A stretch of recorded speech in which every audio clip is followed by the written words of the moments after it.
ಇದು ವಿಚಾರಕ್ಕೆ ಸಂಬಂಧಪಟ್ಟಂಗೆ ನಿನ್ನೆ ಕೂಲಂಕುಷವಾಗಿ ಮಾನ್ಯ ಮುಖ್ಯಮಂತ್ರಿಗಳು ಸಂಪೂರ್ಣ ವಿವರಣೆ ನೀಡಿದ್ದಾರೆ. ಯಾರ್ಯಾರ ಕಾಲದಲ್ಲಿ, ಕುಮಾರಸ್ವಾಮಿ ಅವ್ರ ಕಾಲದಲ್ಲಿ ಏನ್ ನೋಟಿಫಿಕೇಶನ್ ಆಯ್ತು, ಆಮೇಲೆ ಅಡಿಷನಲ್ ನೋಟಿಫಿಕೇಶನ್ ಏನಾಯ್ತು, ಅದಾದ್ಮೇಲೆ ಯಾರು DLF ಜೊತೆ ವ್ಯವಹಾರ ಮಾಡಿದ್ರು, ಯಾರು ಜಾಗತಿಕ ಟೆಂಡರ್ನ ಮಾಡಿದ್ರು, ಅದಾದ್ಮೇಲೆ ರೆಡ್ ಝೋನ್ ಮಾಡಿದಂಥವ್ರು ಯಾರು ಅಂತಕ್ಕಂಥದ್ದನ್ನ ಸಂಪೂರ್ಣವಾಗಿ ಹೇಳಿದ್ದಾರೆ. ಇವತ್ತು ಕುಮಾರಸ್ವಾಮಿ ಅವರು ಬರೀ ಸುಳ್ಳು ಹೇಳ್ಕೊಂಡು ಜನರಿಗೆ ದಾರಿ ತಪ್ಪಿಸ್ತಕ್ಕಂಥ, ರಾಜ್ಯದ ಜನರಿಗೆ ದಾರಿ ತಪ್ಪಿಸ್ತಕ್ಕಂಥ ಕೆಲಸವನ್ನು ಮಾಡ್ತಾ ಇದ್ದಾರೆ.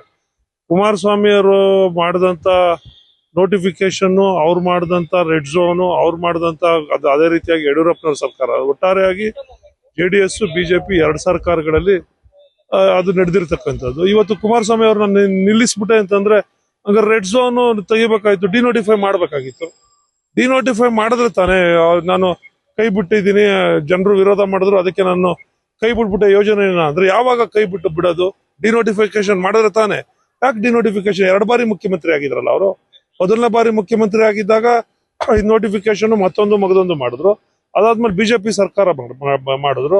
ಅವರು DLF ಜೊತೆ ವ್ಯವಹಾರ ಮಾಡಿದ್ದನ್ನ, ಜಾಗತಿಕ ಟೆಂಡರ್ನ ಕರೆದಿದ್ದನ್ನ, 400 ಕೋಟಿ ರೂಪಾಯಿಗಳನ್ನ ಹಣನ DLF ಅವ್ರ ಬಳಿ ಕಟ್ಟಿಸ್ಕೊಂಡಿದ್ದನ್ನ ಎಲ್ಲ ಸುಳ್ಳ, ಅದು ದಾಖಲೆಗಳಲ್ಲಿ ಇದ್ದಾವಲ್ಲ ಅವೆಲ್ಲ.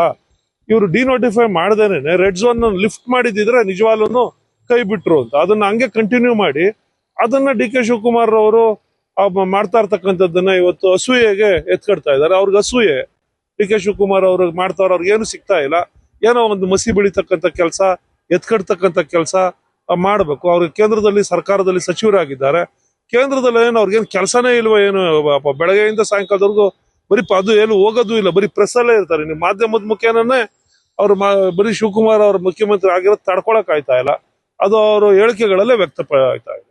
ನಾನು ಸಚಿವ ಸ್ಥಾನದ ಆಕಾಂಕ್ಷಿ ಅಲ್ಲ. ಆಮೇಲೆ ನಮ್ಮ ಲೀಡರ್ಗಳು, ಮುಖ್ಯಮಂತ್ರಿಗಳೆಲ್ಲ ಹೋಗಿದ್ದಾರೆ, ಡೆಲ್ಲಿಗೆ ಅವ್ರ ಜೊತೆಲಿ ಹೋಗೋಣ ಅಂತ ಹೋಗ್ತಾ ಇದ್ದೀನಿ ಅಷ್ಟೇ.